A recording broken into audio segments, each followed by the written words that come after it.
Kaya, kailangan na naming i-segregate ng nakolekta naming kaning baboy para maluto na namin. Pipilihan kasi natin ng ano yan, buto, tinik, hindi pwedeng makain ng baboy dahil kasi pwedeng mamatay ang baboy, mabulunan.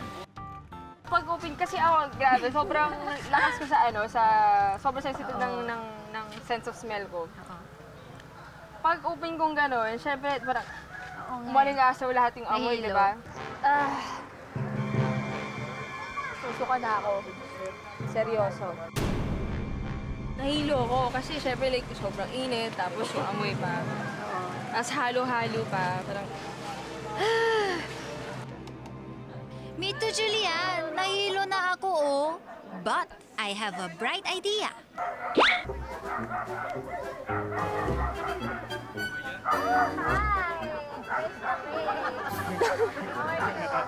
Lagay siya ng dalawang tissue dito sa ilo. Baka hindi niya maamoy. Maganda naman. Bagay sa atin. Ay, pangit. Parang pangit yung itsura, pero maganda yung effect. Diba?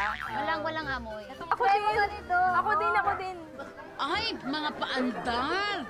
Bilisan nyo na dyan at marami pa kayong tasks. O, di ba? Walang amoy. Yung gloves ko, walang kwenta. Parang may soup pa rin sa loob. So, tatanggal ako.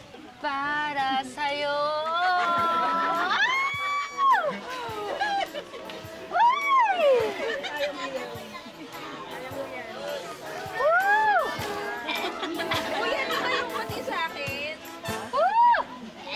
It's cooking time na ng kaning baboy. Pero wait, ano kaya itong surprise sa akin ni Dasuri? Julian, I have surprise.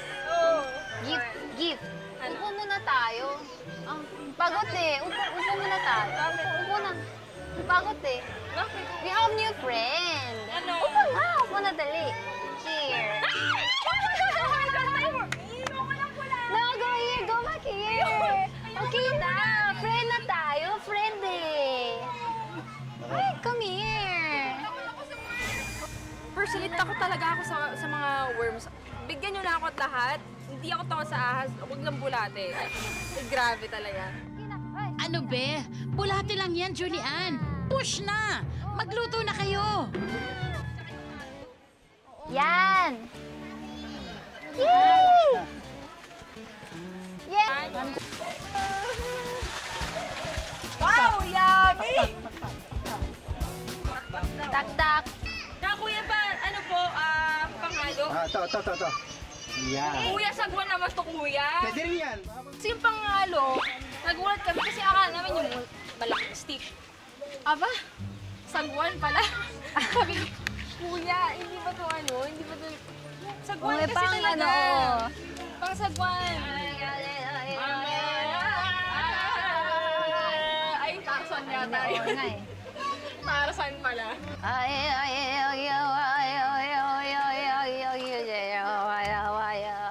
Baboy, alay.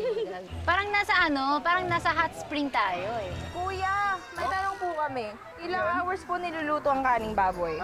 Kasi hindi naman namin tansya yung oras eh. Basta kumuluto, okay na. Dahil naluto nyo na ang pagkain namin, ay, ng mga baboy, gora na ulit kayo sa koral para pakainin ang mga kapatid ko. Ay, ano ba ito?